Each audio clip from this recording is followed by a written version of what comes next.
If you've driven through downtown Mullica Hill the past few months, then you've seen this, a major construction site here on the bridge by the old mill.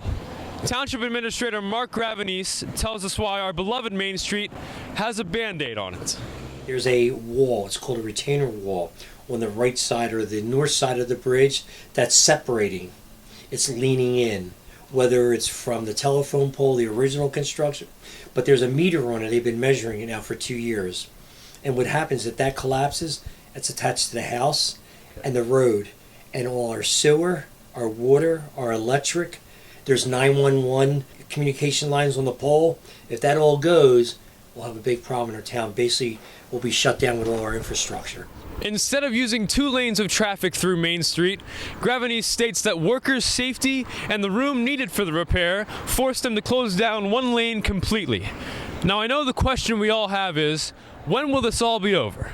We're probably looking at the May. The original project was geared to be 4 to 5 months. We had authorized them just recently to work on Saturdays. They have to. We don't want to work through the night because of residents being right there. But we're thinking that they should be done within that time frame. A big point from Gravenese: don't try to go around the traffic. Yes, the detour is annoying, but it's a sacrifice we'll all have to make to ensure Main Street stays magical for years to come. Hang in there, Mullica Hill.